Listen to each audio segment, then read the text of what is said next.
The Great Hall of Ceres Prime was silent. Thousands of alien representatives sat in their floating seats, ranged in a massive circle that stretched so high it disappeared into the clouds above. This was the Galactic Council, the most powerful body in the known universe.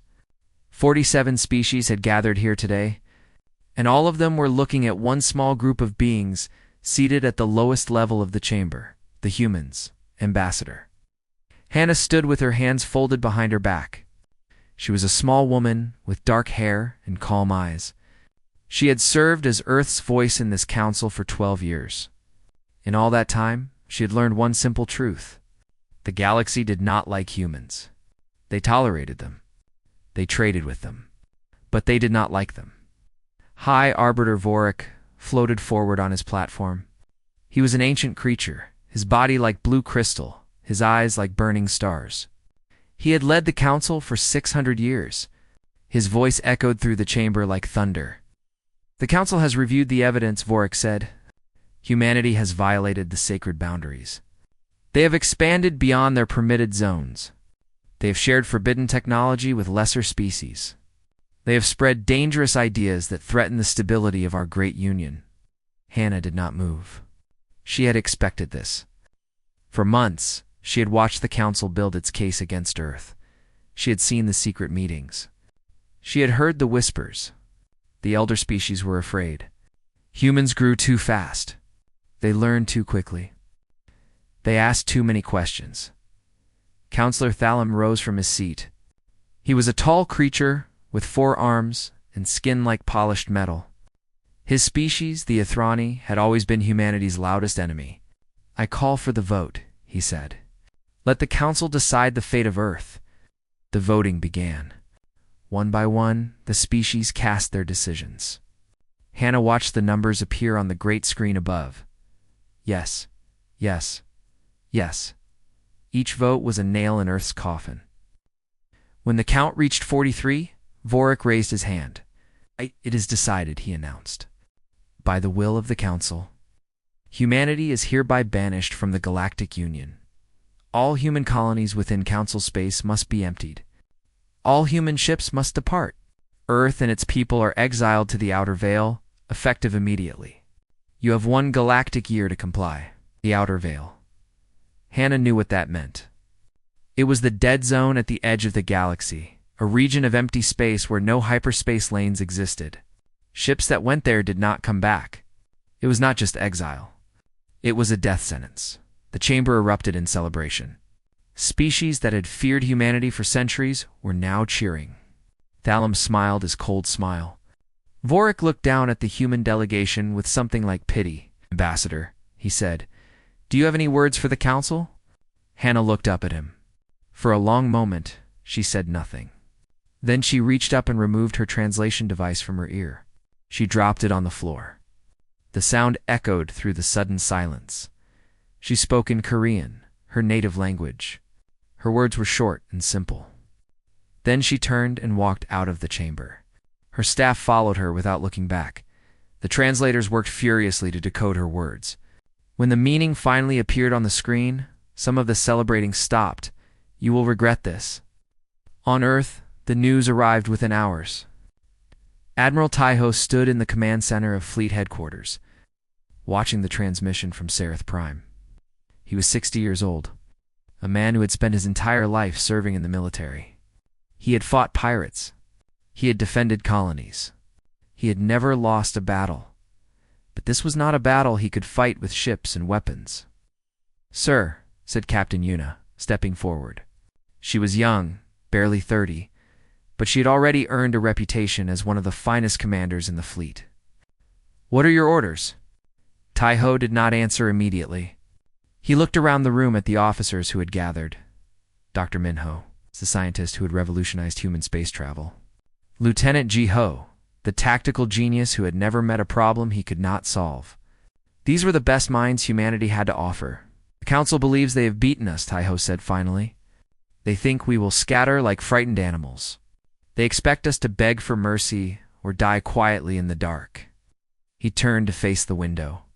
Outside, the sun was setting over the Pacific Ocean. Ships moved across the sky, carrying supplies and personnel. In 1 year, all of this would be gone. Earth would be empty. They are wrong, Taiho continued. We will leave. We will go to the outer veil, just as they demand. But we will not go as beaten refugees. We will go as a united people with a plan. Yuna frowned. What kind of plan? Taiho smiled, but there was no warmth in it. The council has made a terrible mistake. They have given us 1 year to prepare. They have told us exactly where they want us to go.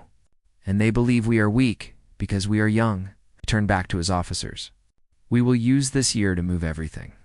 Every ship, every factory, every piece of technology we have ever created. The council thinks they are throwing us into a grave. We will turn that grave into a fortress. Dr. Minho nodded slowly. It can be done. If we start immediately and work without rest, we can relocate our entire civilization. And then what? Jiho asked.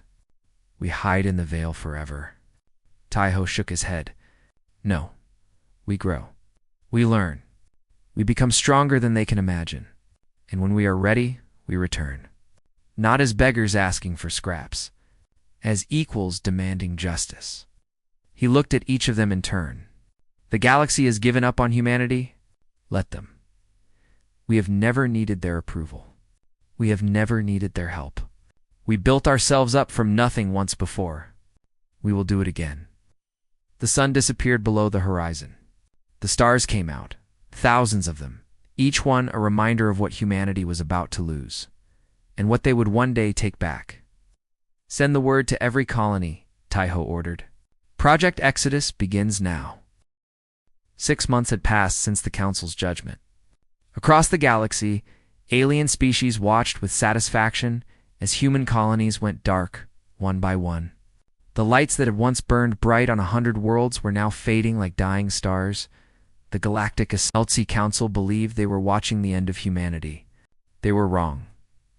On Mars, deep beneath the red surface, Dr. Minho stood in the largest underground facility ever built by human hands.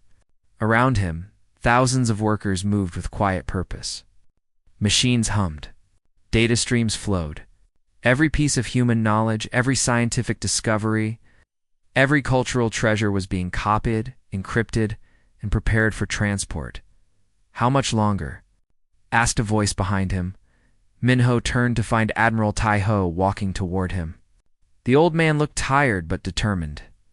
He had not slept more than 3 hours a night since Project Exodus began. 2 more months, Minho replied. We will have everything. The genetic archives are already complete. The terraforming technology is packed and ready. The last of the manufacturing equipment will be loaded by next week. Taiho nodded. Good. What about the Council's observers? Minho smiled. They see exactly what we want them to see. Broken refugees loading ships with personal belongings. Families crying as they leave their homes. A defeated people accepting their fate. He gestured at the facility around them. They have no idea this exists. No idea what we are really doing. Above the surface, the show continued. Human ships departed from every colony, following the approved routes toward the outer veil. Council patrol vessels watched them go, sometimes mocking, sometimes silent. The aliens saw what they expected to see, a dying civilization stumbling toward its grave, far away, near the edge of known space. Captain Yuna stood on the bridge of the Silent Dawn. The ship was humanity's greatest secret, a vessel built with stolen and reverse-engineered alien technology. It could move through space without being detected by any sensor in the galaxy. Captain, said her navigator, we are approaching the veil boundary. Yuna looked at the main screen. Ahead of them was nothing but darkness. The outer veil was a region that every spacefaring species avoided. No hyperspace lanes, no habitable planets, no resources. At least, that was what everyone believed. Take us in, Yuna ordered. The Silent Dawn crossed the boundary and entered the unknown. For 3 days, they traveled through empty space. Yuna began to wonder if the legends were true. Perhaps the veil really was nothing but a cosmic graveyard. Then they found it. A planet appeared on their sensors. hidden behind a cloud of cosmic dust. It was massive, 3 times the size of Earth, and its surface was covered with structures. Ancient structures. Buildings that had stood for millions of years. "What is this place?" whispered the navigator. Yuna leaned forward, her eyes wide. "I do not know, but someone lived here once. Someone very old and very advanced. They landed and explored. What they found changed everything. The planet was a tomb, but also a library. The beings who had lived here, beings that Yuna began calling the precursors, had left behind their knowledge, their technology, their warnings. Yuna sent her report back to Earth through a secure channel. When Taiho received it, he read it 3 times to make sure he understood. "They built the hyperspace network," he said to Minho. "The lanes that the Council uses to travel across the galaxy. These precursors created them, and they left behind the secrets of how they work." Minho's hands were shaking. "If we can understand this technology, we could build ships that are generations ahead of anything the Council has. We could travel faster. We could hide better. We could become a power that no one can ignore," Taiho finished. While Yuna explored the dead worlds of the Veil, Ambassador Hannah was doing her own work. She had shed her official title and now moved through the galaxy as a refugee, just another human running from the Council's judgment. But Hannah was not running. She was hunting in the crowded markets of neutral trading stations. She made contact with species that hated the Council. There were many of them. The Virani, a proud people who had been conquered and enslaved centuries ago. The Moth, small creatures who had been denied a seat on the Council because they were considered too primitive. The Broken, survivors of species that the Council had tried to destroy. Hannah spoke to them in their own languages. She learned their histories. She shared their pain. And slowly, carefully, she planted seeds.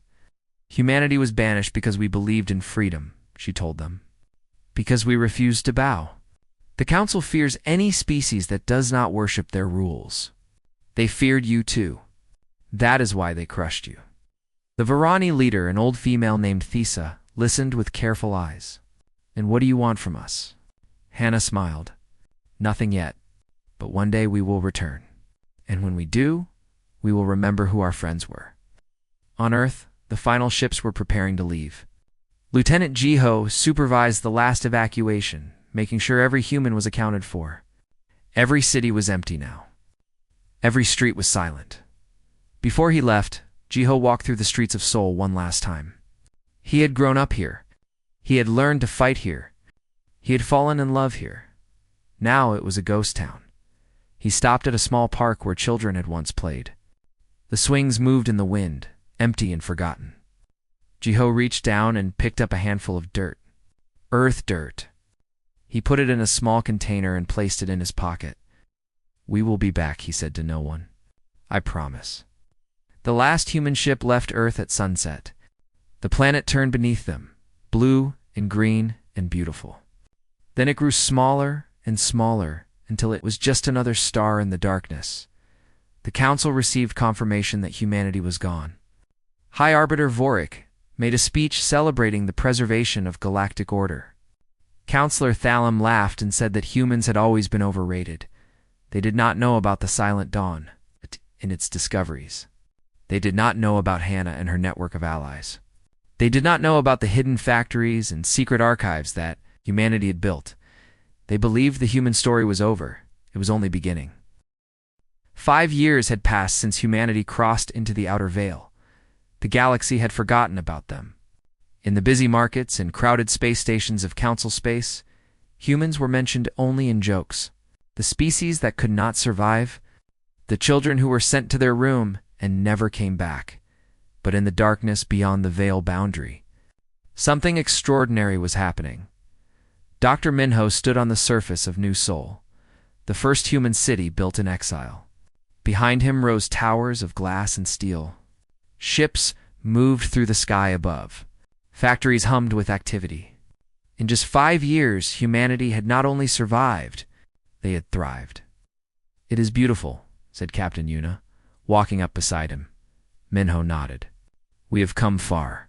But the real progress is not in the buildings. He led her to a research facility at the edge of the city. Inside, teams of scientists worked on technology that would have seemed like magic just a decade ago. Engines that could fold space, shields that could stop any weapon, communication devices that could send messages instantly across any distance. All of it based on what Yuna had found in the precursor ruins. "We have learned so much from them," Minho said. "The precursors were not just advanced. They were the original masters of this galaxy. They built the hyperspace network that the Council still uses today. They created technologies that we are only beginning to understand." Yuna frowned. "But they are gone. What happened to them?" Minho's face became serious. "They died. All of them. We found their records. They believed they were eternal. They thought nothing could threaten them. They became arrogant and lazy. And when a danger came that they did not expect, they were not ready." He looked at Yuna with intense eyes. "There is a warning in their archives. They wrote it for whoever might find them. It says that power is never permanent. The moment you believe you cannot fall, you have already begun to fall." Yuna understood. The Council has made the same mistake. They believe they are the masters of the galaxy forever. They do not see the cracks in their own foundation. They do not hear the whispers of rebellion among the species they have conquered. While the scientists worked on their miracles, Admiral Taiho built a fleet. The First Fleet, they called it. 100 ships, each one a masterpiece of combined human and precursor technology. They were faster than anything the Council had. They could appear and disappear without warning. Their weapons could cut through shields like paper. The flagship was called Retribution. Taiho chose the name carefully. Not for revenge. As a reminder, he stood on the bridge of the Retribution, looking at the stars on the main screen. Jiho walked in and saluted.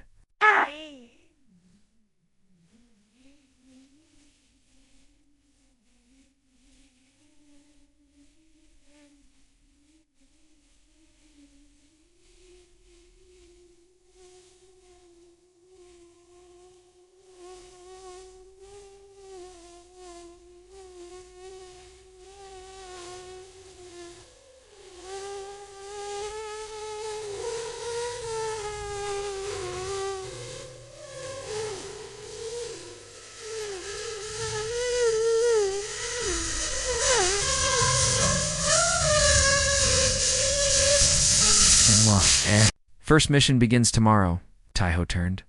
The Ghost Corps was Yuna's creation, a special unit of pilots trained to operate in Council space without being detected. Their job was not to fight, not yet. Their job was to prepare the battlefield, Taiho said.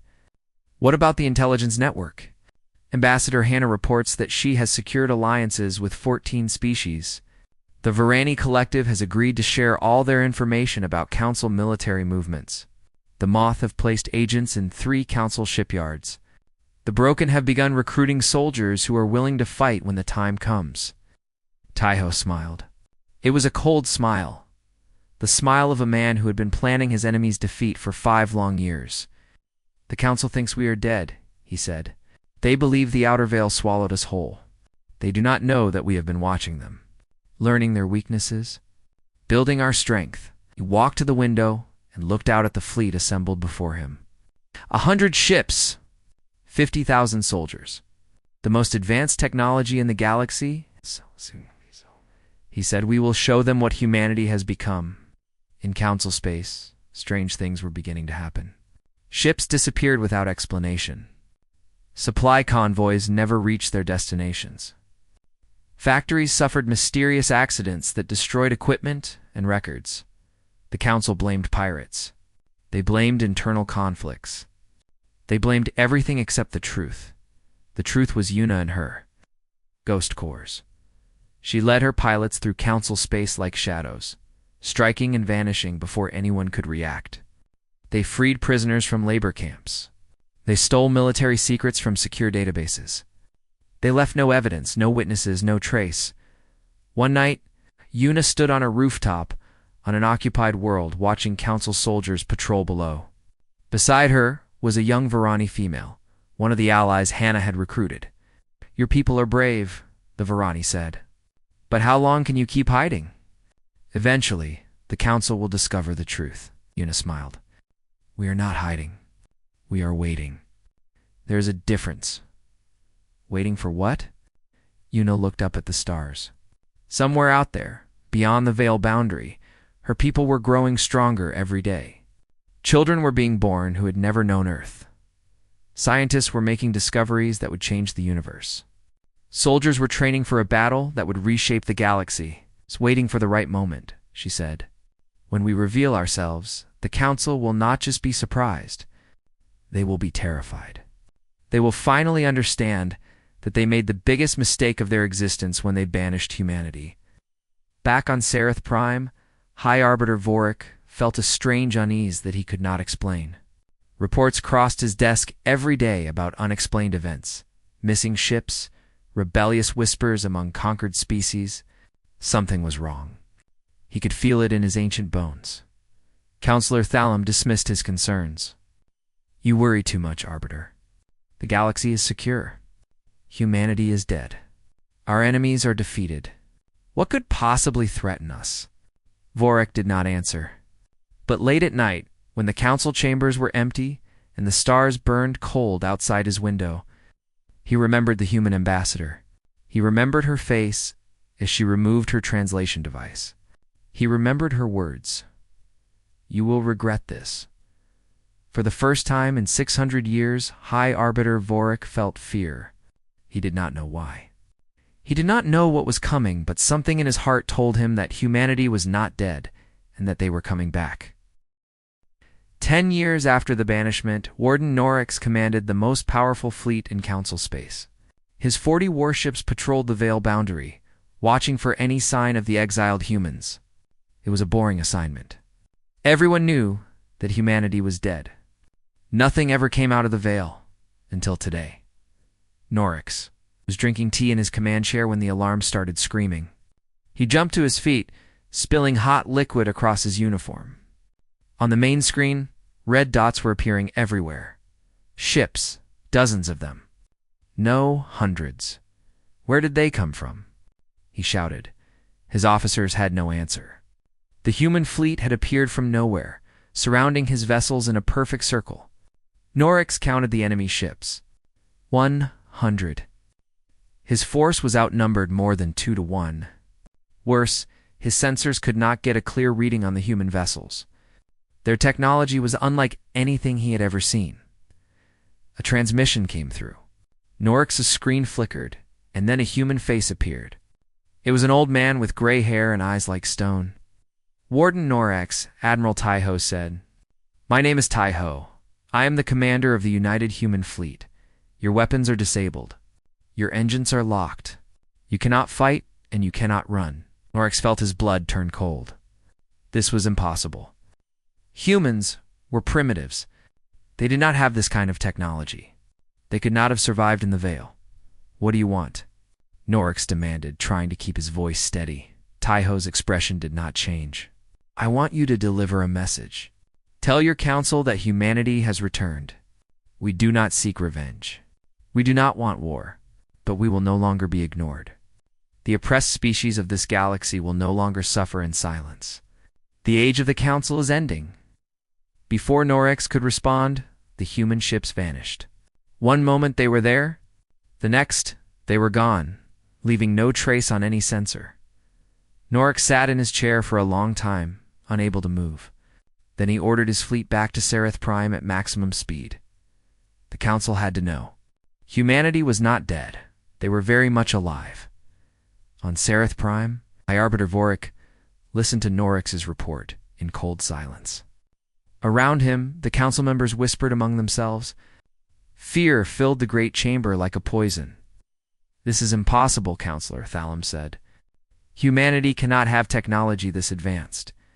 They were barely a spacefaring species when we banished them. Then explain what I saw, Norix replied. Their ships appeared from nowhere. They disabled my weapons without firing a shot. They controlled my entire fleet, like children playing with toys. Vorik raised his hand for silence. His ancient face was troubled. It seems we underestimated the humans. We sent them into the darkness, believing it would destroy them. Instead, it made them stronger. He turned to his military advisors. Prepare the Grand Armada. We will find these humans and crush them before they become a true threat. But even as he gave the order, Vorik knew it would not be that simple. The humans had spent 10 years preparing for this moment. They had technology the Council did not understand. They had allies the Council did not know about. And they had something else. Something that Vorik, in all his 600 years, had never truly faced. A reason to fight. The Council's response was swift and brutal. They gathered the largest fleet in galactic history, 5,000 warships from every member species. They swept across their territory. Searching for any sign of human activity, they found nothing. Meanwhile, Captain Yuna led the Ghost Corps on their most dangerous mission yet. Under the cover of darkness, our pilots infiltrated the Council's primary communications hub on the moon of Sereth 3. The facility was heavily guarded, but Yuna had planned every detail. Remember, she told her team, "We are not here to destroy. We are here to confuse. Cut the connections. Scramble the codes. When we are done, the Council will not be able to send a message across the room, let alone across the galaxy." The attack was perfect. In 30 minutes, Yuna's team disabled the entire communication network. Council fleets suddenly found themselves unable to coordinate. Orders were lost. Ships went to the wrong locations. The massive search for humanity collapsed into chaos, while the Council stumbled in the dark. Lieutenant Jiho led a ground force to a prison planet called Kareth 7. Here, the Council kept its political prisoners. Beings from dozens of species who had dared to speak against the Galactic Order. The guards never saw Jiho coming. His soldiers moved like ghosts, taking down defenses and opening cell doors. By morning, 3,000 prisoners were free, loaded onto human ships, and heading for safety. One of the freed prisoners was an old Verani male named Sorik. He had been a teacher before the Council imprisoned him for spreading ideas about freedom and equality. When Jiho helped him onto the ship, Sorik grabbed his arm. "Why?" Sorik asked. "Why would humans risk their lives for us?" Jiho looked at him. "Because we know what it feels like to be cast out. We know what it feels like to be told you have no value. And we decided that no one else should feel that way." Ambassador Hannah had been waiting for this moment. For 10 years, she had built her network of allies, planting seeds of rebellion across the galaxy. Now those seeds were ready to bloom. She sent a message on every frequency, every language, to every world in Council space. The transmission broke through every block and reached every screen. To the species who have lived under the Council's rule, Hannah said, "Know that you are not alone. Humanity was banished for daring to believe in freedom. We survived. We grew strong. And now we offer you a choice. Stand with the Council or stand with us. The old order is falling. A new age is beginning." The effect was immediate. On 100 worlds, species that had been silent for centuries began to speak. The Verani Collective announced that they were leaving the Council. The Moth declared their independence. 3 other species followed within days. The Council tried to stop the rebellion with force. They sent warships to punish the defectors. But wherever they went, human ships appeared to protect the rebels. The Council's mighty fleet was spread thin, fighting battles on every front. On Sereth Prime, Vorik watched his empire crumble. Species that had obeyed the Council for thousands of years were now turning against it. Military officers were questioning their orders. Even some Council members were beginning to whisper about surrender. Thalum burst into Vorik's private chamber. "This is your fault," the counselor screamed. "You supported the banishment. You told us humans were weak. You said they would die in the Veil." Vorik looked at him with tired eyes. "I was wrong. We were all wrong. We saw humans as children playing at civilization. We did not see what they truly were. And what is that?" Thalum demanded. Vorik turned to the window. Outside, fires burned in the streets. The citizens of Sereth Prime were rioting, demanding change. The great empire was collapsing. "Survivors," Vorik said quietly. "Humans are survivors. We threw everything we had at them, and they did not break. They adapted. They evolved. They became something we could not imagine, closed his eyes. And now they are here to collect what we owe. The Great Hall of Sarath Prime was different now. The floating seats were still there. The massive dome still rose into the clouds above. But something had changed. The arrogance that had once filled this chamber was gone. In its place was Fear High Arbiter Vorik, sat on his platform looking older than he had ever looked before. Around him, the remaining council members waited in nervous silence. Half of their species had already defected to the Human Alliance. The great empire that had ruled the galaxy for 10,000 years was dying. The doors at the far end of the chamber opened. 2 humans walked in. Admiral Taiho moved slowly, his steps careful and measured. Beside him walked Ambassador Hannah, her face calm and unreadable. They carried no weapons. They brought no guards. They walked into the heart of enemy territory with nothing but their confidence. Counselor Thallam jumped to his feet. How dare you enter this sacred place? You are criminals. You are exiles. You have no right. Sit down. Taiho's voice was quiet, but it carried through the chamber like thunder. Thalim's mouth snapped shut. He sat down. Taiho and Hannah stopped in the center of the chamber, exactly where the human delegation had stood 11 years ago. They looked up at Vorik. We came here once before, Hannah said. We came as representatives of Earth, hoping to be heard. Instead, we were judged. We were condemned. We were thrown into the darkness and left to die. She paused. We did not die. Vorik leaned forward. His ancient body trembled, but his voice was steady. What do you want? Revenge? Territory? Power? Taiho shook his head. We want nothing from you. We have already built our own future. Our cities are thriving. Our people are free. Our technology is generations ahead of yours. He looked around the chamber at the assembled aliens. We did not come here to take. We came here to give. He pulled out a small device and pressed a button. The great screen above the chamber flickered to life. Images began to appear. Documents, records, evidence. For 10,000 years, Taiho said, the Galactic Council has presented itself as a force for peace and order. But we have found the truth. In the ruins of the Outer Veil, we discovered the archives of the precursors.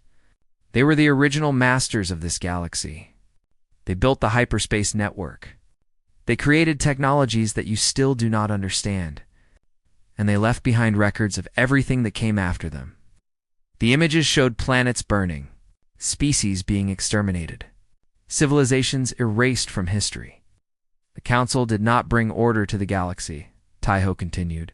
They brought conquest. They destroyed any species that threatened their power.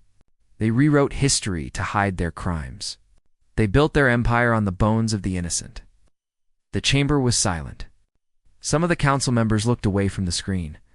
Others watched with wide eyes, seeing the truth for the first time. Hannah stepped forward. You called us dangerous because we refused to bow. You feared us because we reminded you that power is not permanent. You banished us because you thought the darkness would break us. She looked directly at Vorik. But we are humanity. We were forged in struggle. We do not break. We adapt. We endure. We rise. Vorik stared at her for a long moment. Then he asked the question that everyone was thinking. What happens now? Taiho turned off the screen. The council ends today. This chamber will never hold power again. In its place, we propose something new. An alliance where every species, great or small, has an equal voice. Where no one is banished for thinking differently. Where the strong protects the weak instead of destroying them. He looked at each council member in turn. You can join this alliance. You can help build a better galaxy. Or you can refuse and watch your influence fade into nothing. The choice is yours. The vote was called. One by one, the species that had condemned humanity 11 years ago now voted to dissolve their own government. When the count was complete, Vorik stood slowly. The Galactic Council, he said, his voice heavy with defeat, is no more. The news spread across the galaxy like wildfire. On 1,000 worlds, species that had lived under council rule for centuries celebrated their freedom. The Varani danced in their streets. The moths sang songs that had been forbidden for generations. The broken finally had a reason to hope. The years that followed were not easy. Building a new order from the ashes of the old was difficult work. There were disagreements. There were setbacks. There were moments when it seemed like the alliance might fall apart. But humanity held it together. Not through force. Not through fear. Through the simple truth that cooperation was better than conflict, Captain Yuna, now an admiral herself, commanded the first exploratory fleet. Her mission was to chart the unknown regions beyond the veil. To find new worlds and new species, the Silent Dawn, the ship that had started it all, led the way into the darkness. Dr. Minho opened the first Galactic Academy of Science, where beings from every species could study together. Young Varani learned beside young humans. Former enemies became friends. The technology that humanity had discovered in the precursor ruins was shared freely. Lifting everyone up together, Lieutenant Jiho retired from military service and founded the Peacekeepers, a multi-species force dedicated to protecting the weak and preventing the rise of new tyrants. He trained soldiers from 50 different worlds, teaching them that true strength came from defending the helpless. And Ambassador Hannah continued her work, traveling from planet to planet, helping species that had been oppressed for centuries rebuild their societies. She never forgot what it felt like to be cast out. She made sure no one else would have to feel that way again, on Earth. The home world that humanity had been forced to abandon, the lights were coming back on. Families were returning. Children were being born in the same cities where their great-grandparents had lived. Ships from 100 worlds filled the sky, carrying visitors who wanted to see the planet where it all began. Admiral Taiho, old now but still standing tall, watched the sunrise from his home in Busan. The sea sparkled in the morning light. Birds sang in the trees. After everything that had happened, after all the years of exile and struggle, he was finally home. Hannah walked up beside him. She looked out at the ocean with a small smile on her face. "We did it," she said quietly. Taiho nodded. "We did. Do you think they understand now? The council, I mean. Do you think they finally understand what they did when they banished us?" Taiho thought about it for a moment. Then he laughed, a genuine laugh that he had not felt in years. "They thought they were getting rid of a problem," he said. "They thought they were throwing us away like garbage. They never imagined that we would survive. They never dreamed that we would come back stronger than before." He looked at the sky, where ships from across the galaxy moved through the clouds. "They did not understand humans," Taiho said. "They did not know that we have been fighting against impossible odds since the day we first stood up and walked. They did not know that every time someone tells us we cannot survive, we take it as a challenge." Hannah smiled. "And now?" Taiho put his arm around her shoulders. "Now the galaxy knows. Now everyone knows. Humanity does not give up. Humanity does not accept defeat. And humanity never forgets." The sun rose higher in the sky. A new day was beginning. Not just for Earth, not just for humanity, for everyone. And somewhere in the great empty darkness of space, the ruins of the precursor worlds, the ancient warning still glowed on the walls. Power is never permanent. The moment you believe you cannot fall, you have already begun to fall. Humanity had read that warning. They had learned its lesson, and they had made sure that the rest of the galaxy learned it too.